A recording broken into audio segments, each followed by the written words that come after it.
Alors, le Coran par le jeu, oui, c'est possible et c'est même indispensable.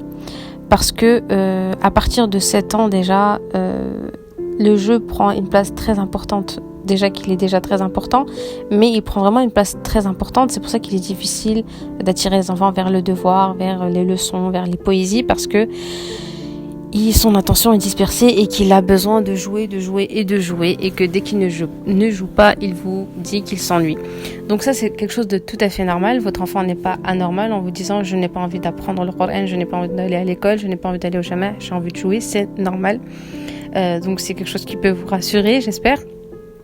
Mais voilà, c'est un enfant, il a besoin de jouer. Donc nous, maintenant, en tant qu'adultes, quand on est conscient de ça, on apprend par le jeu. Donc je vous ai parlé de mes sourates chéries, donc j'en ai parlé plusieurs fois de ce kit-là. Je vous l'ai mis en pièce jointe si vous voulez vous le procurer. Donc c'est comme un jeu de qui est-ce. Vous mettez, il y a plusieurs sourates. C'est vraiment pour les petites sourates. Vous retournez les sourates comme dans le jeu de qui est-ce, chacun son plateau.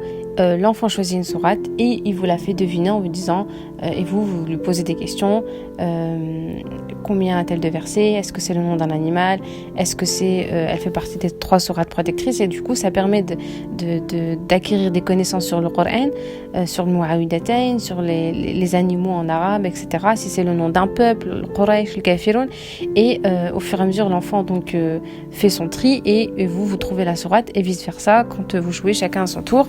Et puis, si ce sont des enfants qui jouent entre eux, c'est important que une fois que l'enfant a trouvé la carte, il récite en fait la sourate qu'il a trouvée pour avoir le point. Et s'il ne la connaît pas et que l'autre adversaire connaît la sourate, eh bien, il lui fait répéter. Et donc, les enfants jouent entre eux, ils révisent même leur sourate et ils apprennent des sourates sans même s'en rendre compte. Ma fille me disait même qu'elle voulait en fait apprendre les sourates parce que quand elle jouait avec son papa, c'était que son papa qui récitait et du coup elle avait besoin en fait de mémoriser des sourates pour être prête et être plus forte au jeu. Donc le jeu, ça aide énormément dans la transmission de l'amour du Coran et de la mémorisation également du Coran. Ensuite, moi avec ma fille, alors c'est pour ça que je vous dis c'est important de connaître votre enfant, le profil d'apprentissage qu'il a, quel canal il a le plus développé, est-ce qu'il est plus visuel, auditif, kinesthésique ou autre. Ma fille est beaucoup dans le kinesthésique, elle a besoin de jouer, de bouger, de sentir les choses, d'avoir des émotions.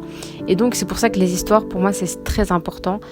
Et donc je cherche à comprendre le verset et lui faire comprendre le sens et quand est-ce qu'il est descendu et pourquoi et dans quel état était le prophète et comment Jibril est descendu et où il est descendu pour lui faire vivre en fait cette sourate là et vraiment en imageant. On a fait aussi beaucoup de cartes mind mapping de plusieurs sourates comme Shams ou Al-Layl parce que il y a beaucoup voilà, il y a les astres, il y a les étoiles, il y a la terre, le ciel, etc.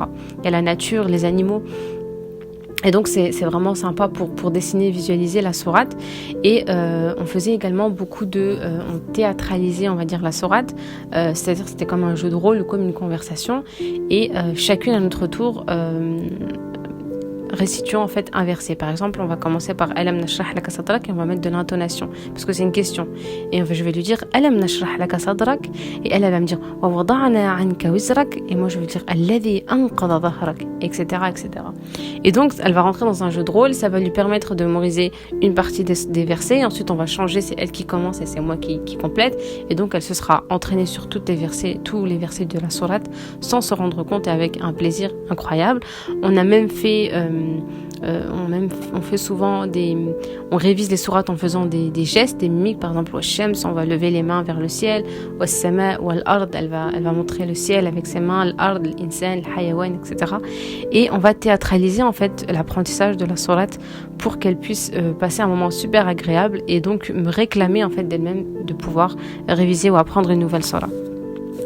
Ensuite, vous avez le support que j'ai fait l'autre jour sur les abeilles du Coran. Alors, c'est pendant les vacances scolaires. J'ai mes nièces avec moi et donc 4 enfants, ça change. Et en fait, je me suis dit que c'était aussi l'occasion de les motiver et donc de programmer un programme du Coran ensemble pour les motiver parce qu'elles aiment bien être ensemble. Et ça, c'est quelque chose que je vous conseille de faire si vous êtes avec vos neveux, vos nièces et que pendant les vacances scolaires, il y a souvent des rencontres familiales où il y a beaucoup de cousins et cousines qui restent ensemble. C'est vraiment l'occasion de les motiver et de leur organiser après une belle fête pour récompenser tout cet effort-là qui a été fait et puis pour clôturer en fait cette rencontre et ces vacances d'été avec une petite fête familiale. Et donc tout simplement le but c'était de leur montrer que comme les abeilles qui butinent, qui font un travail d'équipe, chacune de son côté va butiner pour apporter ensuite, déposer le pollen dans ces alvéoles qui vont former du miel. Et donc le fruit en fait qu'elles vont récolter, ce miel-là, c'est le travail de toute une équipe. Ce n'est pas le travail d'une seule abeille. Et c'était vraiment pour leur dire que le but, c'est d'avancer ensemble. C'est pas celle qui apprendra le plus de solat ou celle qui mémorisera le mieux ou qui récitera le mieux, mais c'est vraiment le fait de travailler ensemble. Et ça les a énormément motivés. Et donc le but, c'est de dessiner ces alvéoles-là et puis de les colorier une fois que l'objectif a été atteint. Donc on a fixé entre 3 et 5 versets par jour, donc ça avance très vite, machallah. Les petits ont choisi leur solat, les plus grandes ont choisi leur solat et donc ils travaillent par binôme.